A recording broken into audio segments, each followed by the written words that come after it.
কি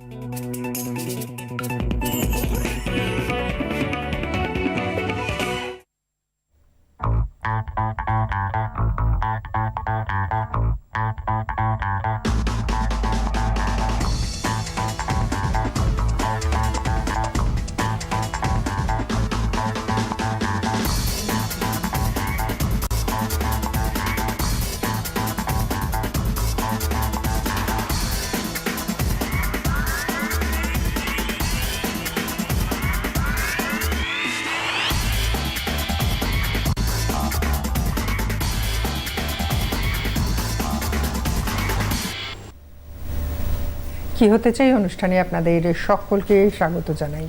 কি হতে চাই অনুষ্ঠানে আপনারা মোটামুটি জেনে গেছেন যে ভবিষ্যতে ক্লাস 12-এর পর বা উচ্চশিক্ষায় কি করে নিজের জীবনে আরও উন্নত হওয়া যায় পড়াশুনোর মধ্যে দিয়ে, এই বিষয় নিয়ে আমরা আলোচনা করি। আজকের বিষয় নতুন শিক্ষানীতি ও উচ্চশিক্ষা। এই বিষয় নিয়ে আলোচনা করার জন্য আমাদের স্টুডিওতে রয়েছেন দুজন বিশিষ্ট অতিথি। আলাপ করিয়ে দেবো তাদের সঙ্গে। আমার বাঁ দিকে রয়েছেন doctor Atanu Bhattacharya, associate professor, JS university. আপনাকে স্বাগত জানাই আমাদের অনুষ্ঠানে। এবং তার পাশে রয়েছেন ডক্টর রত্নদীপ রায়, অ্যাসোসিয়েট প্রফেসর। আপনাকেও স্বাগত জানাই। আর আপনারা যারা এই অনুষ্ঠান দেখছেন তারা এই বিষয় সংক্রান্ত কোনো কিছু জানতে হলে সরাসরি ফোন করতে পারেন। ফোন নাম্বার দুটো আমাদের স্ক্রলে যাচ্ছে এবং ফোন করার সময় অবশ্যই টেলিভিশনের ভলিউমটা মিউট করতে ভুলবেন না। এই অনুষ্ঠান আপনারা সরাসরি দেখতে পাচ্ছেন আমাদের ইউটিউব চ্যানেলে। চলে আসি আজকের বিষয় নিয়ে। স্যার, আলোচনায় যাব। তো প্রথম প্রশ্ন অতনু ভট্টাচার্য স্যার আপনাকে, যে এনইপি মানে কি পড়ানো আর গবেষণার মধ্যে যোগ ঘটিয়েছে? এনইপি যেটা ন্যাশনাল এডুকেশন পলিসি, যেটা আমাদের গভর্নমেন্ট নতুন ইন্ট্রোডিউস করেছেন, সেটাতে ডেফিনেটলি পড়াশোনা এবং গবেষণার মধ্যে একটা ভালো সামঞ্জস্য রেখে সেটা তৈরি হয়েছে। এবং পড়াশোনাটা এখন অনেক বেশি গবেষণা ভিত্তিক করার জন্য ওনারা আন্ডার গ্র্যাজুয়েট লেভেলে এবং পোস্ট গ্র্যাজুয়েশন লেভেলে বিভিন্ন রকমের সিস্টেম এনেছেন। তার মধ্যে উল্লেখযোগ্য যেটা হচ্ছে, ওনারা এখন প্রচণ্ডভাবে মাল্টিডিসিপ্লিনারি বা ইন্টারডিসিপ্লিনারি রিসার্চের ওপর জোর দিচ্ছেন এবং কোলাবোরেটিভ রিসার্চের জন্য ওনারা জোর দিচ্ছেন। এবং রিসার্চের যাতে গুণগত মান, যেটাকে আমরা কোয়ালিটি বলি, মানে কোয়ান্টিটির থেকে কোয়ালিটির ওপর অনেক বেশি জোর দিচ্ছেন। সেই এই যে আমরা বলছি যে নতুন শিক্ষানীতি, এই নতুন শিক্ষানীতি কবে থেকে এটা স্টুডেন্টদের কাছে এসে পৌঁছেছে? নতুন শিক্ষানীতিটা মেনলি কারেন্ট ইয়ারে রানিং, তো মানে 2026 বলতে পারি তো আমরা। হ্যাঁ রানিং। তো যারা 2026-এ 6th সেমিস্টার গ্র্যাজুয়েশন মানে কন্টিনিউ করছে, তারা কিন্তু এনইপি 2020-এর আন্ডারই পড়াশোনা করছে এবং তারা 4 বছরে গ্র্যাজুয়েশন কমপ্লিট করবে। আর যদি আমি আমাদের ডিপার্টমেন্ট, আমাদের ইউনিভার্সিটি, আমাদের ডিপার্টমেন্টের নিরিখে বলি, আমরা 2026-এর এটাকে ফলো করতে স্টার্ট করব। মানে এখন যারা 4th সেমিস্টার মাস্টার ডিগ্রি পড়ছে তারা পাস করে যাবে, আবার নতুন এমএসসির ব্যাচ শুরু হবে। যারা নতুন এমএসসির ব্যাচে ইন্ট্রোডিউসড হবে তারা এনইপি 2020 অনুযায়ী তাদের মাস্টার ডিগ্রি কোর্স ক্যারিকুলাম মানে স্টার্ট করবে বা ফলো করবে। এবং তারা 1 বছরের মাস্টার ডিগ্রিকে ফলো করবে এবং আমরাও ফলো করবো ওটাকে। যেটা বলা হচ্ছিল যে গ্র্যাজুয়েশন কমপ্লিট করতে হলে 4 বছর এবং মাস্টার ডিগ্রি আরো 2 বছর, সেটা এখন নতুন শিক্ষানীতিতে 4 বছরের গ্র্যাজুয়েশন এবং 1 বছরের মাস্টার ডিগ্রি, এটাই তো বলতে চাই। 1 বছরের মাস্টার ডিগ্রি। তো স্যার, এই যে নতুন শিক্ষানীতি এবং উচ্চ শিক্ষা, তার মানে কি এই 4 বছরের মধ্যে তারা রিসার্চ এর কাজ এবং তার ফলে কি তারা আস্তে আস্তে পিএইচডির দিকে এগোতে পারে, এরকম কোনো বিষয় কি থাকছে? হ্যাঁ, মানে ব্যাপারটা হচ্ছে যে নতুন শিক্ষানীতিতে যেটা গ্র্যাজুয়েশন যারা করছে তাদের তো 4 বছর করা হয়েছে। এই যে নতুন শিক্ষানীতির বেসিক বক্তব্যটা হচ্ছে স্টুডেন্টদের স্কিল বাড়ানো, আর 2 নম্বর হচ্ছে যে রিসার্চ ওরিয়েন্টেড পড়াশোনা করা। তো যারা 3 বছরে গ্র্যাজুয়েশন কমপ্লিট করবে তারা বেসিক্যালি গ্র্যাজুয়েট হলো, যারা 4 বছরে গ্র্যাজুয়েশন কমপ্লিট করলো তারা গ্র্যাজুয়েট উইথ রিসার্চ হলো, এবং বলা হচ্ছে যারা 75% মতন মার্কস থাকবে they are basically eligible directly for the research. কিন্তু সমস্যাটা হচ্ছে যেগুলো মানে ভালো ভালো রিসার্চ সেন্টার, সেন্ট্রাল গভর্নমেন্টের research center, IIT, IIST, IISc, এখানে রিসার্চ করতে গেলে মাস্টার ডিগ্রিটা খুব ইম্পর্ট্যান্ট, এবং তার সঙ্গে যেগুলো অ্যান্সিলারি এন্ট্রান্স এক্সামিনেশন দিতে হয় সেগুলোও কিন্তু খুব মানে ইম্পর্ট্যান্ট, লাইক গেট, নেট, এগুলো কিন্তু ক্র্যাক করতে হবে। তো আমার মনে হয় এই বিষয়ে অতনু স্যার আরো বেশি ডিটেইলসে ভালো করে বলতে পারবেন। তো এই বিষয়টা জানবো তার আগে একটু মানে জুড়ে দিচ্ছি, যেহেতু এই বছরই মানে 2026-এই শিক্ষানীতি শুরু হচ্ছে, তো ধরুন যে ফার্স্ট ইয়ারে পড়ছে সে তো 4 বছরের জন্য একটা তার কারিকুলাম অনুযায়ী সে এগোচ্ছিল, এর ফলে কি সিলেবাসের কোনো চেঞ্জ হচ্ছে বা? হ্যাঁ, নিশ্চয়ই সিলেবাস তো আমাদের চেঞ্জ করতেই হবে, কারণ সেটা হচ্ছে গ্র্যাজুয়েশন যদি আমাদের টাইমে দেখেন আমরা জানতাম 3 বছরের গ্র্যাজুয়েশন এবং 3 বছরে অনার্স নিয়ে তারা গ্র্যাজুয়েশন কমপ্লিট করবে। তো এখন যেটা হয়েছে সেটা হচ্ছে 3 বছরে তুমি ডিগ্রি পাবে, কিন্তু অনার্স পেতে গেলে তোমাকে 4 বছর করতে হবে। তো এখানে কিন্তু এই 4 বছর, যেটা 4 নম্বর বছরটা, সেখানে কিন্তু মানে অ্যাকর্ডিং টু দ্য এনইপি ওখানে পুরোটাই কিন্তু রিসার্চ, ঠিক আছে। এবার যখন তারা 4 বছর পড়ে আসছে তাদের কাছে কিন্তু total graduation plus post graduation is 5 years. তো তারা কিন্তু 1 বছরের মাস্টার ডিগ্রি অপ্ট করতে পারে। যারা 3 বছরের করে আসছে তারা কিন্তু 2 বছরের মাস্টার ডিগ্রি অপ্ট করতে পারে। সেই জন্য যখন মাস্টার ডিগ্রিটা আমাদের কোর্স স্ট্রাকচার বানাতে হচ্ছে তখন আমাদের দুটো জিনিসই মাথায় রাখতে হচ্ছে, যে যদি কেউ 3 বছর করে 2 বছরের মাস্টার ডিগ্রি করে এবং কেউ যদি 4 বছর করে এসে 1 বছরের মাস্টার ডিগ্রি করে, তাহলে নিশ্চিতভাবে আমাদের দুটো সিলেবাস আলাদা রকমভাবে বানাতে হবে, আলাদা রকমভাবে তাদের কোর্স কন্টেন্ট রাখতে হবে। এবার যেটা রত্নদীপ স্যার বলছিলেন সেটা হচ্ছে যে যখন আমরা ভালো ভালো জায়গায় যখন পিএইচডি করতে যাব সেখানে কিন্তু মাস্টার ডিগ্রির একটা ভূমিকা থাকে। যেমন আমাদের টাইমেও বা এখনও আছে, সেটা হচ্ছে ইন্টিগ্রেটেড পিএইচডি হতো। সেখানে যদি বিটেকে বা আইআইটিতে এবং আইআইএসসিতে ম্যাক্সিমাম হতো এটা, যদি বিটেকে আপনার একটা ভালো গ্রেড পয়েন্ট থাকে তাহলে আপনি ডাইরেক্টলি পিএইচডিতে জয়েন করতে পারেন। কিন্তু সেখানে কিন্তু প্রথম 2 বছর অ্যাকচুয়ালি মাস্টার ডিগ্রিতে যে সাবজেক্টগুলো পড়ানো হতো তত ক্রেডিট তাকে আর্ন করতে হবে, মানে সেই 2 বছর কিন্তু সে পিএইচডিতে রেজিস্টার করতে পারছে না, তারপরে গিয়ে কিন্তু পিএইচডিতে রেজিস্টার করতে পারছে। সুতরাং ওই মাস্টার ডিগ্রি যে 2 বছর করে পিএইচডি করাটা আর বিটেক থেকে গিয়ে পিএইচডি করাটা, দুটোর মধ্যে সময়ের কিন্তু কোনো আলাদা রকম পার্থক্য হচ্ছে না। সেই জন্য এখানে যেটা এখন খুব আর্লি স্টেজে এটা মানে আছে, বলা উচিত না কতটা ভালো কতটা খারাপ, সেই জন্য আমাদের এটা ভাবতে হবে যে 1 বছরের যে রিসার্চটা তারা গ্র্যাজুয়েশনে করছে সেটা কি সাফিসিয়েন্ট তাদের পরবর্তী ইয়েতে পিএইচডিতে যাওয়ার জন্য। তো সেখানে একটা কিন্তু কোশ্চেন সবসময় থেকে যাচ্ছে। আজ স্যার এখানে মানে 1 বছরের জন্য তারা রিসার্চ ওয়ার্ক করছে, তারপরে তো আবার 1 বছরের জন্য মাস্টার ডিগ্রি তাকে করতে হচ্ছে।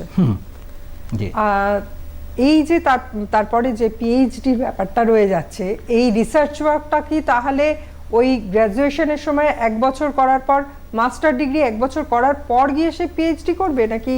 যদি আপনার গ্র্যাজুয়েশনে ওরা একটা কাট অফ মার্কস যদি এত বেশি তুমি পাও তাহলে তুমি ডাইরেক্টলি অ্যাপ্লাই করতে পারবে পিএইচডিতে, তুমি তাহলে ডাইরেক্টলি পিএইচডিতে যেতে পারবে।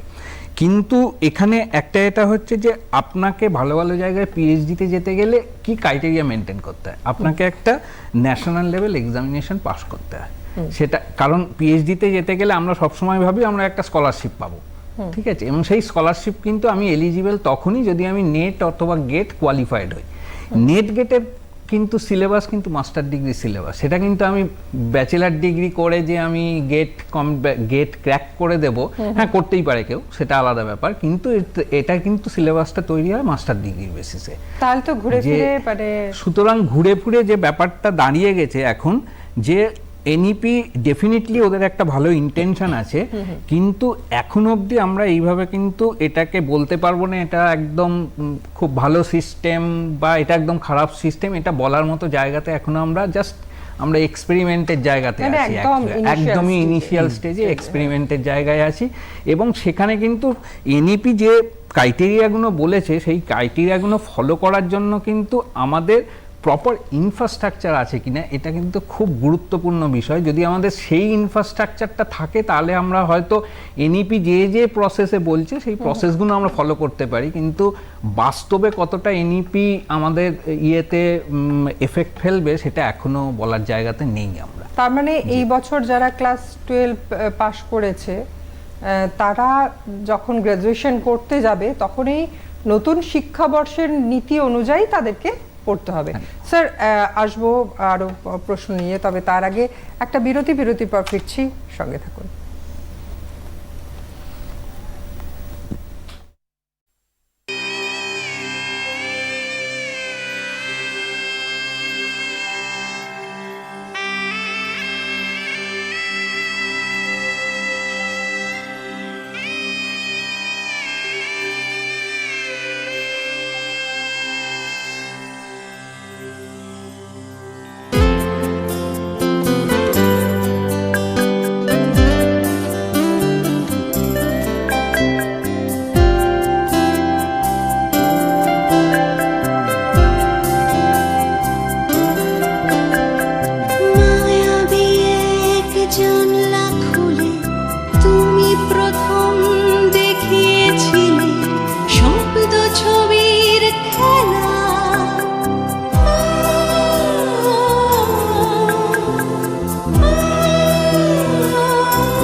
সাথে চলতে চলতে জগৎটাকে জানতে স্বপ্নে ভাষাই ভেলা, আমি স্বপ্নে ভাষাই ভেলা। তুমি বোঝো সবার মন, তোমার সাথে অটুট বাঁধন, ভালো লাগার ভালোবাসা, তুমি দূরদর্শন। তুমি বোঝো সবার মন, তোমার সাথে অটুট বাঁধন, ভালো লাগা ভালোবাসা, তুমি দূরদর্শন।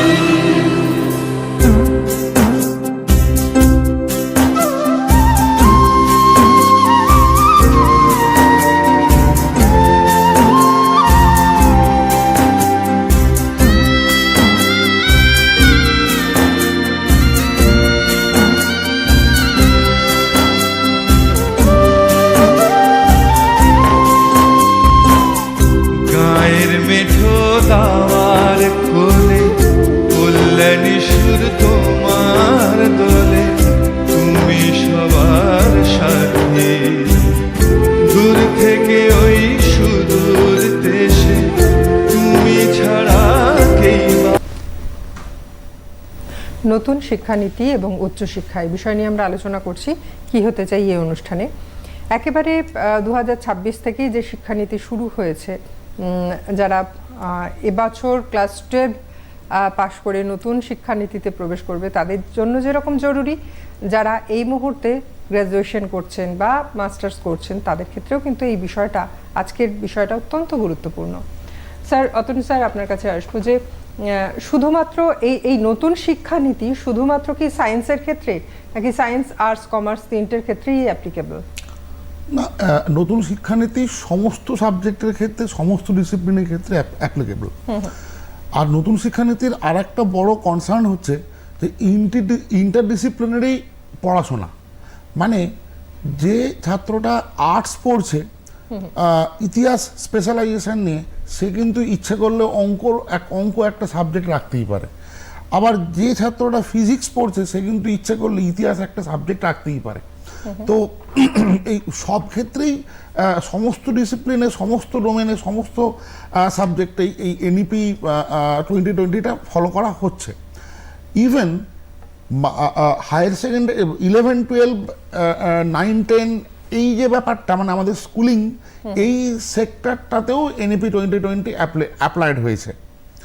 তো বিষয়টা হচ্ছে যে মানে এনইপি 2020 যেটা বেসিক অবজেক্টিভ ছিল, 1 নম্বর ছিল স্কিলড স্টুডেন্ট তৈরি করা, 2 নম্বর হচ্ছে জব ওরিয়েন্টেড পড়াশোনা দেওয়া, যার জন্য ইন্টার্নশিপ এই কনসেপ্টটাকে রাখা হয়েছে।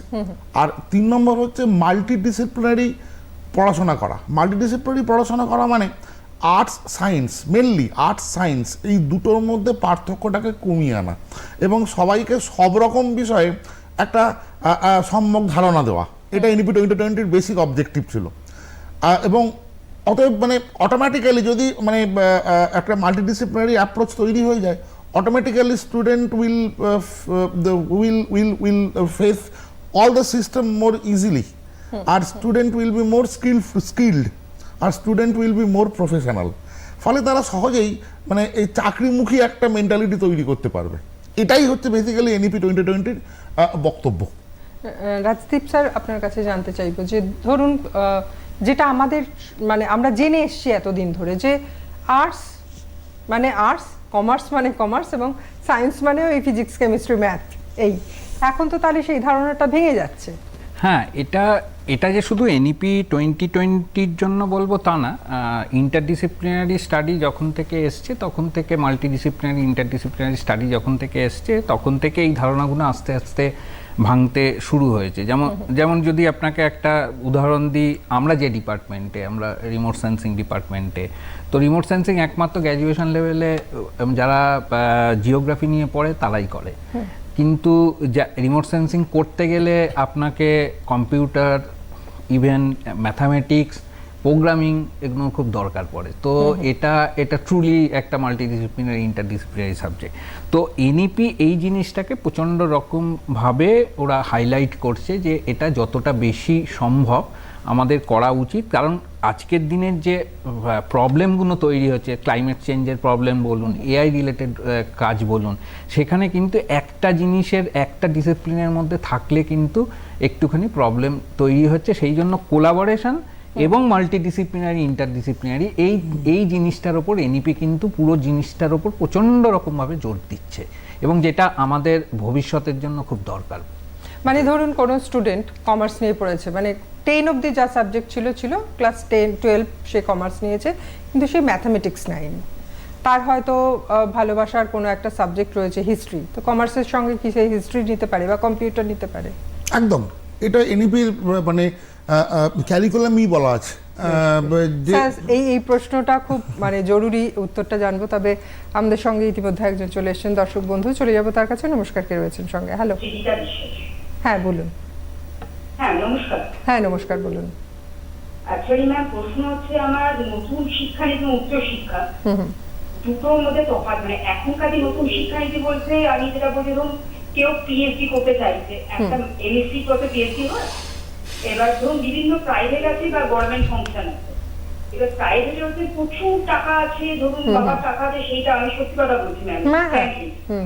এবার তার সেই প্রচুর টাকা দিয়ে যিনি পড়ছেন তারপরে তিনি গবেষণা করতে পারছেন, কিন্তু আলটিমেট সে তার পড়া হয়ে গেল, তিনি কনভোকেশন পেলেন, সমস্ত কিছু করে। এবার তারপর যে কোনো চাকরি ব্যাপারে অ্যাপ্লাই করতে চাইছেন তখন তিনি পেয়ে গেলেন, কিন্তু তার ধরুন কোনো টাকা পয়সা খুব, তারা ধরুন মানে গভর্নমেন্টেতে যে টাকা লাগে না, খুব তাদের গুরুত্বটা কিন্তু খুব কম হয়ে যাচ্ছে। প্রাইভেটের ক্ষেত্রে তাদের গুরুত্বই দেওয়া হয় না, কারণ আপনার টাকা নিয়ে ওনাকে আমি গুরুত্ব দেবো না। তাদের ভবিষ্যতের সাথে, নতুন শিক্ষানীতি ভবিষ্যতের সাথে উচ্চশিক্ষার ভবিষ্যৎ রয়েছে। উচ্চশিক্ষা ধরুন তার স্কলারশিপ পাচ্ছে, সে পিএইচডি করছে, তারপরে সে টাকা পাচ্ছে, স্কলারশিপ পাচ্ছে, তার সাথে তার নতুন শিক্ষানীতি তফাৎটা আমার কোথায়? ঠিক, খুব গুরুত্বপূর্ণ প্রশ্ন, ধন্যবাদ ফোন করার জন্য। স্যার আমরা আগে এই উত্তরটা দিয়ে নিই। সো নতুন শিক্ষা, উনি যেটা কোশ্চেনটা করলেন খুবই সময়ের সঙ্গে গুরুত্বপূর্ণ কোশ্চেন। তো প্রথম কথা হচ্ছে যে যদি উনি রিসার্চের কথা বললেন, মানে পিএইচডির কথা বললেন, পিএইচডি কিন্তু এখন অবধি ইন্ডিয়াতে এবং ইন্ডিয়ার বাইরেও আপনার পিএইচডি কতটা ভালো সেটা ডিপেন্ড করছে আপনার কত ভালো পাবলিকেশন। সেই পাবলিকেশনটা কিন্তু প্রাইভেট বলুন বা আপনার ধরুন গভর্নমেন্ট বলুন, এটা কিন্তু দুটোর মধ্যে খুব একটা ডিফার করে না, আজ অবধি করে না। এবং যখন আপনি পিএইচডি করতে যাচ্ছেন তখন কিন্তু আমাদের দেশে এখন অবধি যা সিচুয়েশন, পিএইচডি করলে কিন্তু মানুষের একটা দিকের আগ্রহটা অনেক বেশি বাড়ে, সেটা হচ্ছে শিক্ষাগত। এখন অবধি চাকরিতে যায় না এটা নয়, চাকরি ডেফিনেটলি যায়, কিন্তু মানুষের একটা ইয়ে থাকে আমি যখন পিএইচডি করছি মানে আমি শিক্ষাগতা করব, এই ধারণাটাই থাকে। সেই শিক্ষাগতায় কিন্তু মানে আপনি পাচ্ছেন কি পাচ্ছেন না এটা কিন্তু ডিপেন্ড করছে আপনার পিএইচডির আউটপুটটা কত। এবং সেই জন্য এনইপির একটা ভালো দিক হচ্ছে আপনি এখন দেখবেন যে বিভিন্ন অর্গানাইজেশন, বিভিন্ন ইউনিভার্সিটি এবং সেটা higher university, private university, government university, সব ইউনিভার্সিটিতেই এখন কিন্তু রিসার্চের একটা দিক হয়ে যাচ্ছে আপনি কটা পেপার পাবলিশ করছেন। এবং এনইপি এটা কিন্তু স্ট্রিক্টলি বলছে যে কোয়ান্টিটি না, আপনি কোয়ালিটেটিভ পেপার বার করুন। এবং সেই কোয়ালিটি অনেকের ইয়ে থাকে যে আমাকে এতদিনে পিএইচডি বার করতে হবে, ইউনিভার্সিটি হয়তো কোনো একটা ইয়ে করেছে আমাকে 3টে পেপার করতে হবে, আমি যেভাবে ইচ্ছা একটা 3টে পেপার করে দিলাম, কিন্তু সেই পেপারগুলো মানে কেউ হয়তো পড়লোই না, আমার কোনো সাইটেশন নেই, কেউ পড়ছে না। তো তার থেকে এনইপি কিন্তু সবসময় যেটা বলছে যে আপনি 3টের জায়গায় আপনি একটা পেপার করুন, সেটার কোয়ালিটি যেন ভালো হয়। তো আপনার পুরোটাই কিন্তু ডিপেন্ড করছে, এনইপি কিন্তু এনইপির দিক থেকে ঠিক গাইডলাইনই আপনাকে দিয়েছে। সেখানে কিন্তু আপনার প্রাইভেট থেকে করছেন কি গভর্নমেন্ট থেকে করছেন, সেখানে কিন্তু আপনার রিসার্চের কোয়ালিটির উপর ডিপেন্ড করছে আপনি কতটা ঠিক পাবেন কি পাবেন না। আর এই যে প্রাইভেট এবং গভর্নমেন্ট দুটো সেক্টরের মধ্যে কি কোনো তফাৎ থেকে যায় পিএইচডির সময়? পিএইচডির সময় তফাৎ দেখুন, দুটো সেক্টরের মধ্যে তফাৎ সেটা ডিপেন্ড করছে আপনার প্রাইভেটের, পুরোটাই ডিপেন্ড করছে আপনার ইনফ্রাস্ট্রাকচারের উপর, কতটা ভালো ইনফ্রাস্ট্রাকচার আপনার আছে পিএইচডির ক্ষেত্রে, যেটা খুব লাগে।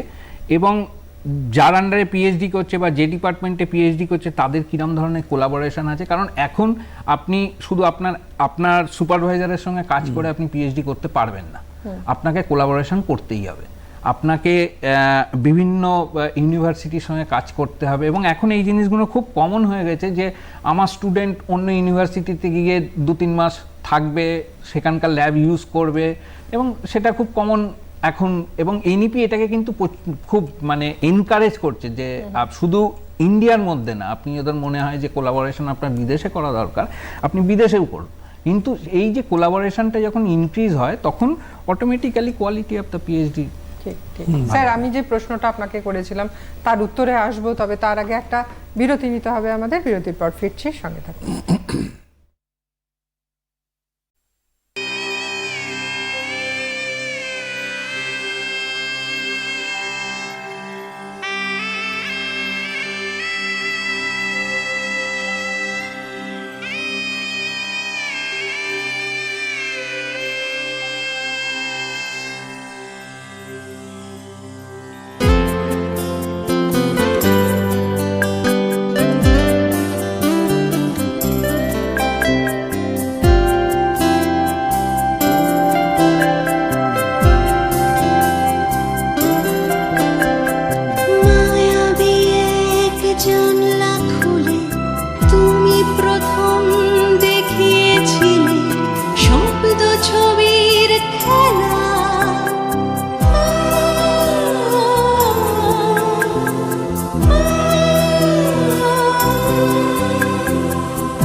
সাথে চলতে চলতে জগৎটাকে জানতে জানতে স্বপ্নে ভাষাই ভেলা, আমি স্বপ্নে ভাষাই ভেলা।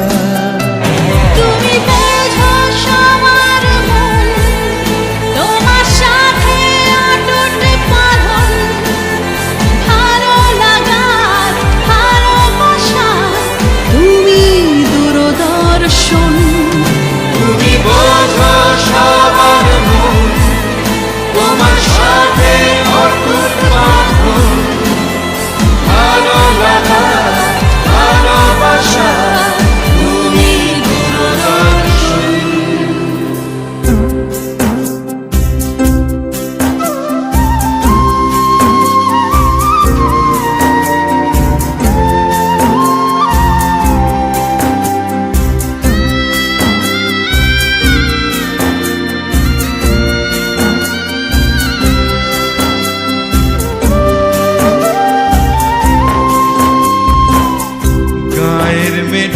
গাওয়ার কোলে কল্যাণী সুর তোমার দোলে, তুমি সবার সাথে দূর থেকে ওই সুদূর দেশে, তুমি ছাড়া কেই বা আছে জানতে জ্ঞানের বা।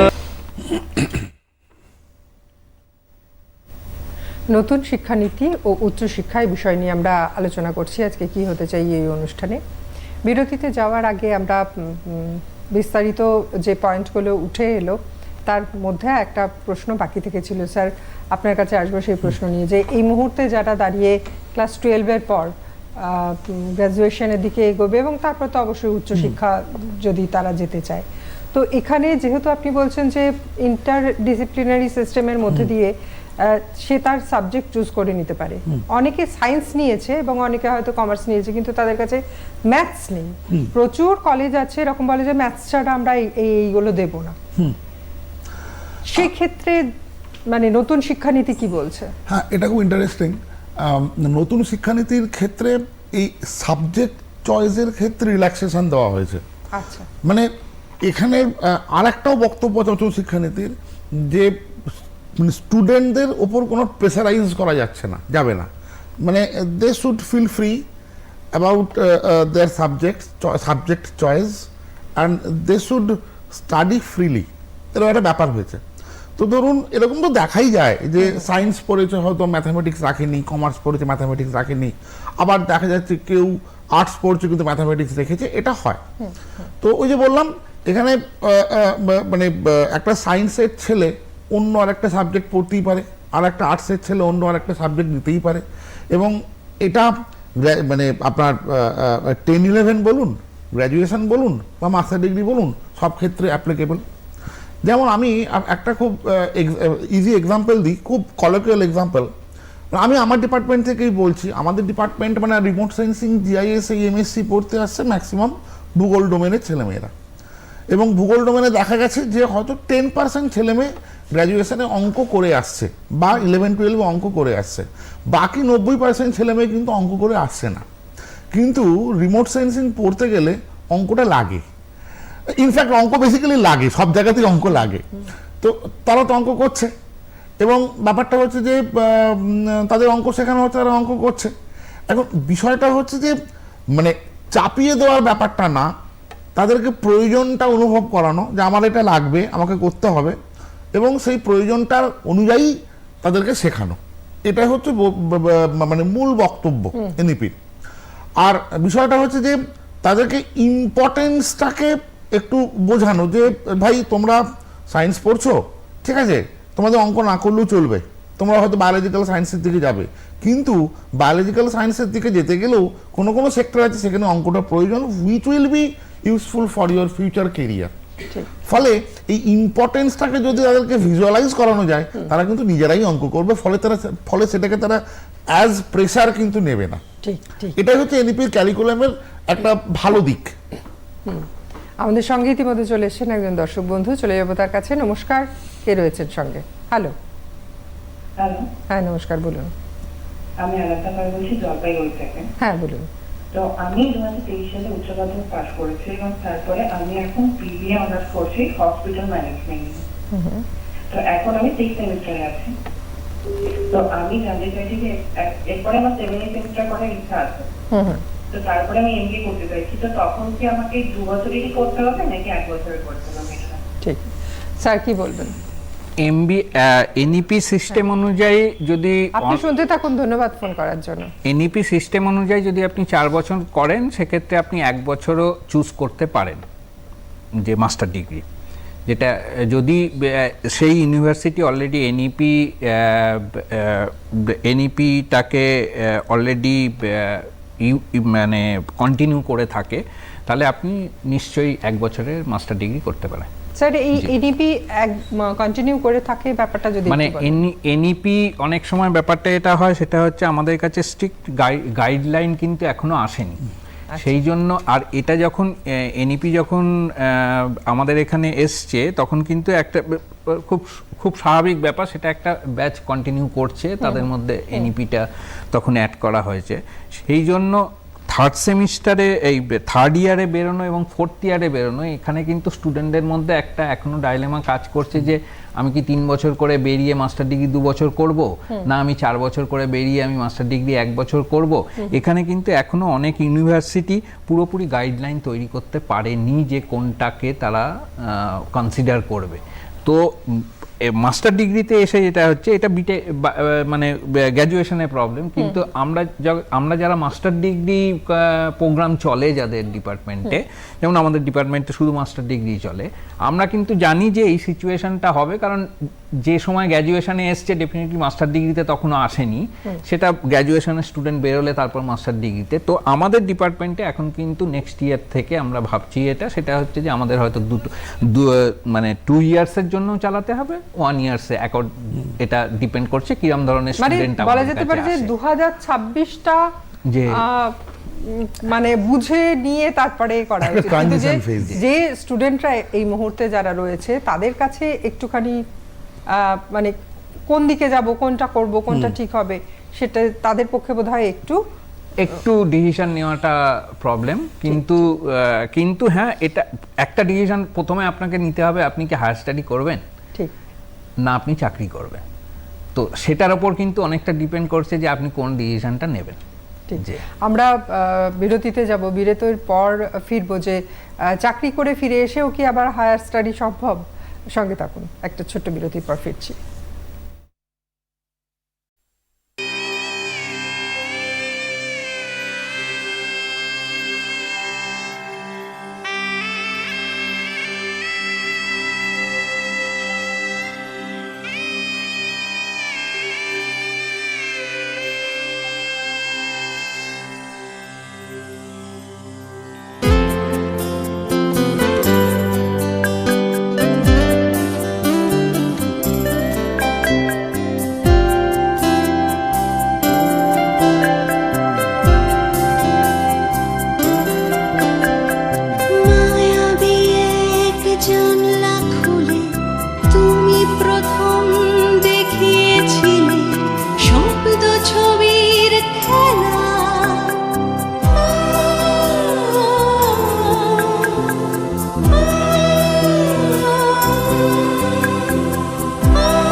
সাথে চলতে চলতে জগৎটাকে জানতে জানতে স্বপ্নে ভাষাই ভেলা, আমি স্বপ্নে ভাষাই ভেলা।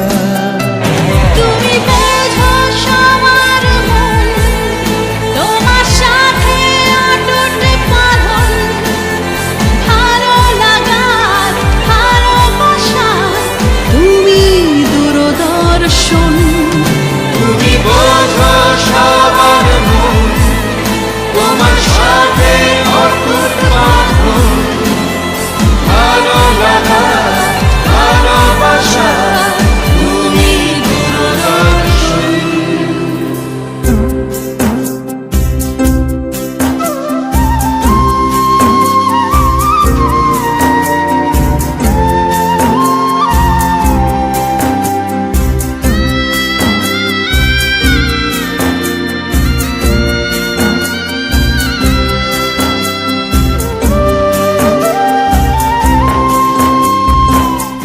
গায়ের মেঠো দাওয়ার কোলে কল্যাণী সুর তোমার দোলে, তুমি সবার সাথে দূর থেকে ওই সুদূর দেশে, তুমি ছাড়া কেই বা আছে জ্বালতে জ্ঞানের বাতি, জ্বালতে জ্ঞানের বাতি।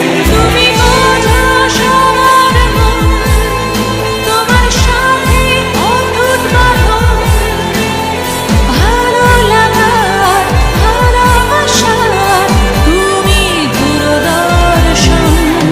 তুমি বোঝো সবার। নতুন শিক্ষানীতি ও উচ্চশিক্ষায় বিষয় নিয়ে আমরা আলোচনা করছি আজকে কি হতে চাই এই অনুষ্ঠানে। বিরতিতে যাওয়ার আগে আমাদের অনেকটাই আলোচনা হলো।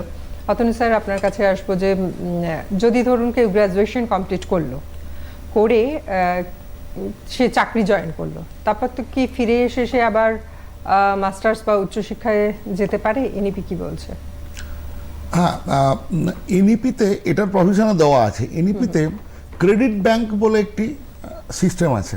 ক্রেডিট ব্যাংক ব্যাপারটা হচ্ছে যে আমি পড়ছি, হয়তো গ্র্যাজুয়েশনের 4 বছরের মধ্যে 2 বছর কমপ্লিট করলাম, সেই ভিত্তিতে আমি একটা ক্রেডিট স্কোর করলাম, সেই ক্রেডিটটা will be allotted for me. আমার একটা ডিজিটাল সিস্টেম থাকলো, সেখানে ওটা স্টোর রইলো, এবং এরপরে আমি চিন্তা করলাম যে ডিউ টু মানে সাম কজেস আমাকে চাকরি করতে হবে, আমি চাকরি করতে গেলাম, চাকরি আমি 2 বছর চাকরি করলাম, চাকরি করার পর আমার আবার পড়াশোনা করতে ইচ্ছে করলো, আমি কিন্তু ঠিক তারপর থেকে আবার শুরু করতে পারবো। 2 বছর শেষ করেছিলাম, আবার আমি 3 বছরের মাথা থেকে আবার মানে 3rd ইয়ার হিসেবে আমি আবার পড়াশোনা শুরু করতে পারবো with that particular credit point. ওই ক্রেডিট পয়েন্ট থেকে আমার আবার পরবর্তী ক্রেডিটগুলো অ্যাড হয়ে আমার ডিগ্রির অ্যাকচুয়াল স্কোরটা পাবে। অতএব এটা করা যাবে। মানে একটা সময় যেটা হতো যে কোনো কারণে হয়তো কোনো স্টুডেন্ট সেই মুহূর্তে পড়াশুনো করে উঠতে পারেনি, ফলে তার গ্র্যাজুয়েশন কমপ্লিট হয়নি, তার শেষ শিক্ষা হচ্ছে ওই উচ্চ মানে ক্লাস 12-এর ওই রেজাল্টটাই তাকে শো করতে হতো। এখন সেইটা পেরিয়ে গিয়ে অনেকটাই সুবিধাজনক একটা মাল্টিপল এন্ট্রি মাল্টিপল এক্সিট ওরা বলে আর কি। স্যার, আপনাদের সাবজেক্ট কি বিএসসি পড়ানো যেতে পারে? এটা এনইপির ক্ষেত্রে কি বলছে? আমাদের সাবজেক্টে বিএসসি ইন জেনারেল এখন অবধি কোথাও জিও ইনফরমেটিক্সে সেইভাবে বিএসসির কথা ভাবা হয়নি, কিন্তু ডেফিনেটলি আমাদের সাবজেক্টে বিএসসির একটা ভালো, কারণ জিও ইনফরমেটিক্সটা এখন এতটাই লোকের কাছে খুব গ্রহণযোগ্য সাবজেক্ট, এবং এটার অ্যাপ্লিকেশন এত বেশি, satellite image processing, GIS based work, এখন জিআইএস সব জায়গাতেই ইউজ হয় আর কি। তো আমাদের সাবজেক্টে গ্র্যাজুয়েশন শুরু করাটা উচিত, এবং আমরা সেটাও ভাবছি যে আমরা যদি গ্র্যাজুয়েশনটা স্টার্ট করতে পারি আমাদের সাবজেক্টে আর কি। এবং প্রভিশন আছে, এবং এনইপি এই ধরনের স্কিল বেসড সাবজেক্টগুলোকে বেশি গুরুত্ব দিচ্ছে।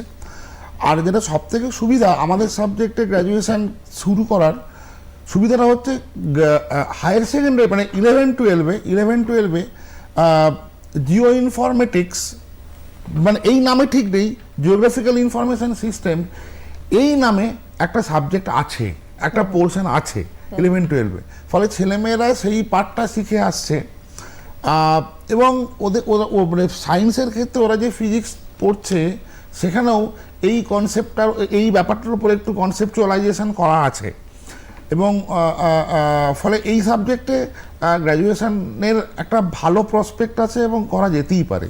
কিন্তু আমার যেটা পার্সোনাল ভিউ, আমার মনে হয় জেনারেল সায়েন্স সাবজেক্টগুলোর একটা গুরুত্ব অবশ্যই থেকেই যাবেই, কারণ রিমোট সেন্সিং, জিআইএস বা জিও ইনফরমেটিক্স যাই বলুন না কেন, এটার ব্যাকবোন হচ্ছে mathematics, physics, computer application and programming, এইগুলো, এবং জিওগ্রাফিক্যাল যে নলেজেসগুলো, mapping knowledge is very important as well as. তো এই যে ব্যাপারগুলো আমরা কিন্তু পড়তে মানে একমাত্র শিখতে পাবো পিওর সাবজেক্টগুলো থেকে, যেমন ফিজিক্স পিওর সাবজেক্ট, যে ছেলেটা বা মেয়েটা ফিজিক্স অনার্স পাস করে আসছে, বা ম্যাথ অনার্স পাস করে আসছে, বা ভূগোলে অনার্স পাস করে আসছে, মানে they will enjoy this subject more rather than starting it from the graduation.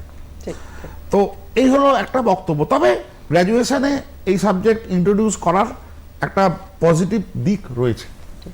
Ratnadeep sir, এখন তো যেহেতু আমরা আজকে নতুন শিক্ষানীতি এবং উচ্চ শিক্ষা নিয়ে আলোচনা করছি, তো এনইপি এই উচ্চ শিক্ষার জন্য পরিকাঠামোর দিকটা কতটা গুরুত্ব দিয়ে দেখছেন?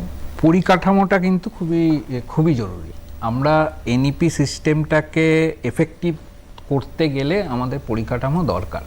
যেমন ধরুন, আজকে যদি আমার কাছে স্টুডেন্ট এলো, এসে তাদের প্রত্যেকটা স্টুডেন্টের হয়তো কিছু সাবজেক্টের ডিমান্ড আছে যে আমি এই সাবজেক্টটা পড়তে চাই, যেহেতু এনইপি তাদের সুযোগ দিচ্ছে তুমি যে কোনো সাবজেক্ট পড়তে চাও, তাহলে কিন্তু আমাকে কিন্তু সেই অনুযায়ী আমার ফ্যাকাল্টিও থাকতে হবে। এবং আর একটা এটার দিক হচ্ছে, সেটা হচ্ছে যে ইনফ্রাস্ট্রাকচার।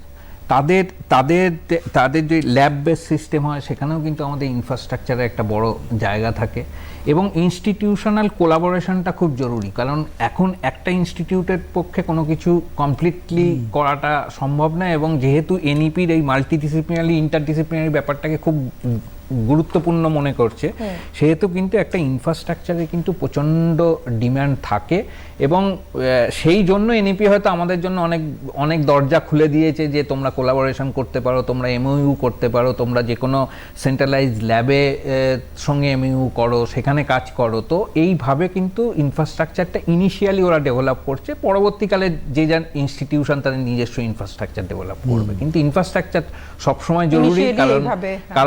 কারণ এই যখন অনেক কটা দিক থাকে তখন আমাদের কিন্তু প্রত্যেকটা দিককে ট্র্যাকেল করতে গেলে আমার কিন্তু ইনফ্রাস্ট্রাকচারের দরকার। ঠিক, নতুন কিছু এলেই সেটা নিয়ে কিন্তু স্মুথলি এগোতে গেলে একটু সময় লাগে সব কিছুর ক্ষেত্রে, এক্ষেত্রেও হয়তো তাই। একটা ছোট্ট বিরতির পর আবার ফিরছি আপনাদের সঙ্গে নিয়ে, সঙ্গে থাকুন।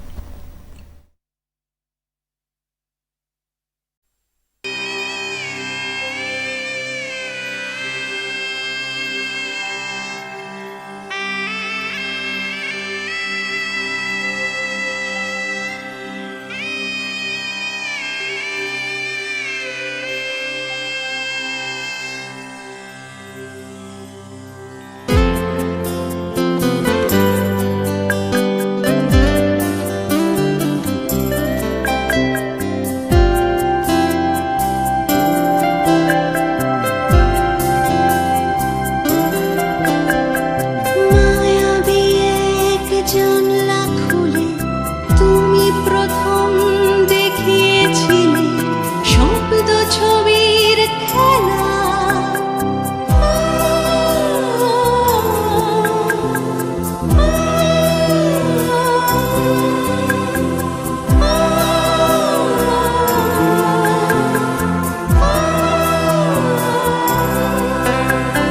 তোমার সাথে চলতে চলতে জগৎটাকে জানতে জানতে স্বপ্নে ভাষাই ভেলা, আমি স্বপ্নে ভাষাই ভেলা। তুমি বোঝো সবার মন, তোমার সাথে অটুট বাঁধন, ভালো লাগার ভালোবাসা, তুমি দূরদর্শন।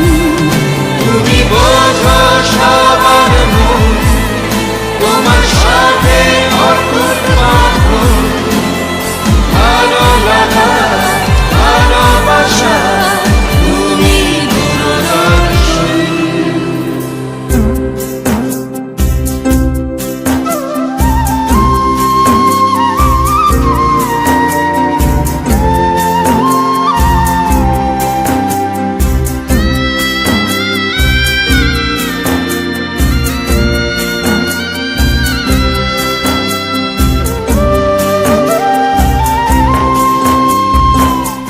গায়ের মেঠো দাওয়ার কোলে কল্যাণী সুর তোমার দোলে, তুমি সবার কি হতে চাই অনুষ্ঠানে আজকে আমরা আলোচনা করছি নতুন শিক্ষানীতি ও উচ্চশিক্ষা এই বিষয় নিয়ে। বিরতিতে যাওয়ার আগে আমরা মোটামুটিভাবে পুরো বিষয়টাকে কিছুটা হলে বুঝেছি। স্যার, এবার আপনার কাছে আসবো যে এই যে এনইপিতে যে উচ্চশিক্ষার জন্য যে গবেষণার ব্যাপারটা বলছে, এতে কি ছাত্র এবং শিক্ষকদের সম্পর্ক আগের থেকে অনেকটা উন্নত হচ্ছে? অবশ্যই, কারণ এটা খুব একটা মানে খুব কনফিউজিং কোয়েশ্চেন যে ছাত্র শিক্ষকের সম্পর্ক ভালো ছিল, আগেও ভালো ছিল গবেষণার ক্ষেত্রে। হয়তো অতনু স্যারের পিএইচডি গাইডেরও সম্পর্ক ভালোই ছিল। তো হ্যাঁ, ছাত্র শিক্ষকের সঙ্গে মানে কোলাবোরেশনটা অনেক বেশি আগের থেকে বাড়ছে। আর দেখুন, সম্পর্ক ভালো ব্যাপারটা পুরোপুরি মানে অন্যরকম, অন্য ডাইমেনশন। তো এখন ছাত্র শিক্ষক অনেকটা কোলাবোরেটিভ অ্যাপ্রোচে কাজ করছে, কারণ এনইপিতে একটা জিনিস সবসময় থাকছে যে রিসার্চ ওয়ার্ক, মানে কোনো একটা অ্যাপ্লিকেশান ওরিয়েন্টেড কাজ করতে হবে, যাতে করে স্কিল ডেভেলপ করতে পারে। মানে ব্যাপারটা হচ্ছে সাপোজ XYZ আমার ছাত্র, XYZকে কিন্তু আমাকে তার ওই 100% সময়টার মধ্যে 70% সময়টা কাজের মধ্যে রাখতে হবে এবং কিছু ইনোভেটিভ প্রবলেম ওরিয়েন্টেড কাজ তাদের দিতে হবে। এবং সেই ইনোভেটিভ প্রবলেম ওরিয়েন্টেড কাজটা এমনও হয় অনেক সময়, যেটা আমরা ফেস করেছি, অতটু স্যার বলুন বা আমি বলুন, আমরা ফেস করেছি, হয়তো আমাদেরকেও ওয়ার্কআউট করতে হচ্ছে কাজটার মধ্যে। সাপোজ একটা অ্যাপ তৈরি করা হচ্ছে, ওই অ্যাপ তৈরি করতে গিয়ে ছাত্রদেরকেও যেরকম পড়াশোনা করতে হচ্ছে, এক্সপেরিমেন্ট করতে হচ্ছে, বিইং এ গাইড আমাদেরকেও কিন্তু একই রকমভাবে এক্সপেরিমেন্ট করতে হচ্ছে, পড়াশোনা করতে হচ্ছে, আলোচনা করতে হচ্ছে। ফলে কি অনেকটা সময় ফাংশনালি ওদের সঙ্গে কাটাতে হচ্ছে আমাদেরকে। ফলে ব্যাপারটা হচ্ছে কি, মানে ইন্টারঅ্যাক্টিভ অ্যাপ্রোচটা অনেক বেশি ভালো হচ্ছে এবং সাবজেক্টিভ ওরিয়েন্টেশনের থেকেও অবজেক্টিভ ওরিয়েন্টেশন ভীষণ ভালো হচ্ছে। ফলে কোঅর্ডিনেশন বাড়ছে, প্রোডাক্টিভ হচ্ছে অ্যাপ্রোচটা এবং সম্পর্কগুলোও ভালো হচ্ছে। আর এমনিতে আমরা দুজনে ছেলে মেয়েদের সঙ্গে মোটামুটি বন্ধুত্বপূর্ণ হিসেবেই বেশি। অতনু স্যার, আপনার কাছে আসবো যে গবেষণার নৈতিকতা, এটা কি এনইপির ফলে কোনো রকম পরিবর্তন হয়েছে বা ভালোর দিকে এসছে? এখনো ওইভাবে বলাটা একটু মুশকিল, কিন্তু গবেষণার নৈতিকতাটা আমার ব্যক্তিগত মত যেটা, সেটা হচ্ছে যে সেটা যে গবেষণা করছে তার উপর অনেক বেশি ডিপেন্ড করে। তো এবং নৈতিকতায় একটা স্ট্রাকচারাল ফর্ম থাকা দরকার, যেটা এনইপি তৈরি করার চেষ্টা করছে। তো স্ট্রাকচার না থাকলে তো এথিক্স আসাটাও মুশকিল আর কি। তো হ্যাঁ, ডেফিনেটলি তাদের স্ট্রাকচারাল ফর্ম কিন্তু অনেক বেশি এথিক্যাল রিসার্চের দিকে আমাদের নিয়ে যাওয়ার চেষ্টা করছে। তার জন্য ওরা অনেক বেশি কোয়ালিটি ওরিয়েন্টেড আউটপুট চাইছে আর কি। তো এটা তো ডেফিনেটলি একটা এনইপি যদি সফলভাবে আমরা চালাতে পারি এনইপি সিস্টেমটাকে, তাহলে একটা এথিক্যাল দিক নিশ্চয়ই থাকবে। তবে তাও আমি বলবো যে এথিক্স কিন্তু পুরোটাই ডিপেন্ড করছে যে গবেষণা করছে তার ওপর, সে কতটা এথিক্যালি কাজ করতে চায়। ঠিক স্যার, আপনি যেটা বললেন যে এখন বেশি করে জোর দেওয়া হচ্ছে যে কোয়ালিটির ওপর। আগে যে রিসার্চের বিষয়টা ছিল, এনইপি আসার ফলে মানে যদিও খুবই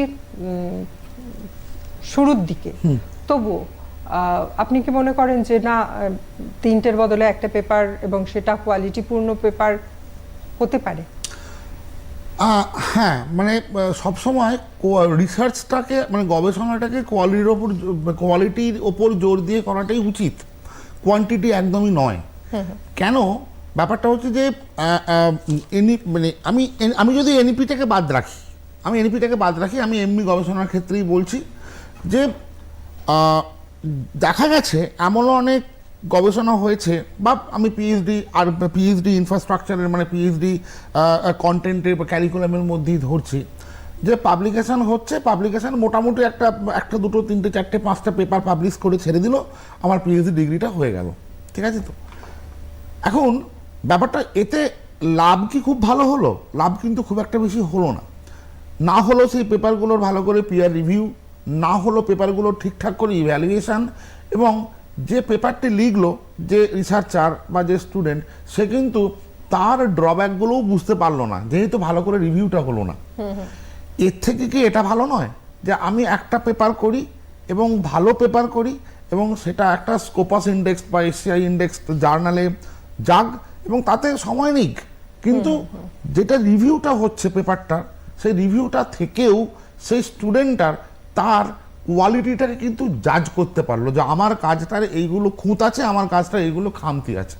ওই জন্য আমার মনে হয় যে সবসময় আমার কোয়ান্টিটি প্রয়োজন নেই, কোয়ালিটি খুব ইম্পর্টেন্ট, তাহলে আমার গবেষণাটা ভালো হবে এবং আউটপুটটা ভালো হবে। মানে সেক্ষেত্রে এনইপি একদম 100% কারেক্ট, এবং আমার যদি আউটপুট ভালো হয় তাহলে আলটিমেটলি সেটা কিন্তু সোসাইটাল ডেভেলপমেন্টেই কাজে লাগছে, আদারওয়াইজ ব্যাপারটার কোনো ভ্যালু থাকছে না।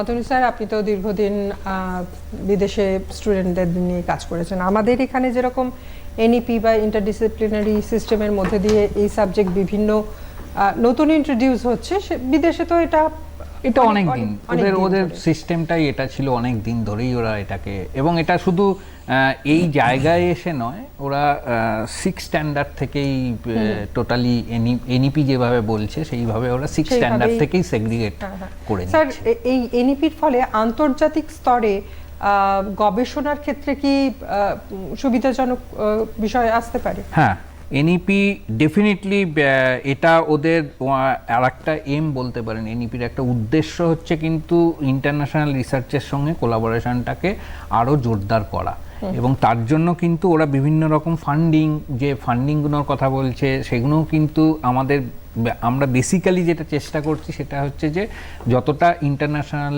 কোলাবোরেশনে আমরা কাজ করতে পারি। তার কারণ এটা নয় যে মানে ইন্টারন্যাশনাল কোলাবোরেশন মানেই কাজ ভালো হবে, এটা নয়, কিন্তু অনেক ক্ষেত্রে যেটা থাকে সেটা হচ্ছে তাদের ক্ষেত্রে কিছু সুযোগ সুবিধা যেগুলো অ্যাভেলেবেল থাকে, সেটা হয়তো আমাদের ক্ষেত্রে অনেক জায়গায় সেই সুযোগ সুবিধাটা অ্যাভেলেবেল নয়। তো সেই জন্য হয়তো আমরা অনেক বেশি ইন্টারেস্টেডও থাকি যে এনইপি, এবং এনইপি কিন্তু এইগুলোর ওপর কিন্তু প্রচণ্ডভাবে জোর দেওয়ার চেষ্টা করছে, এবং হয়তো পরবর্তীকালে হয়তো এনইপি সিস্টেম হয়তো এরম ধরনের হতেও পারে যে একটা রিসার্চারের হয়তো কোয়ালিটিও ওরা হয়তো সেইভাবে জাজ করবে কিরম ধরনের কোলাবোরেশন হয়েছে, কতটা মানে তোমার রিসার্চ কতটা ভিজিবল ইন্টারন্যাশনাল লেভেলে, সেটাকে ওরা কিন্তু প্রচণ্ড জোর দিচ্ছে।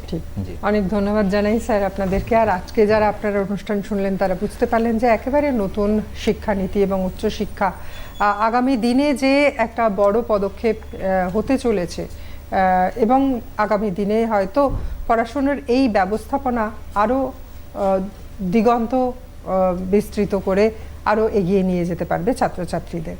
আজ এই পর্যন্ত, ভালো থাকবেন।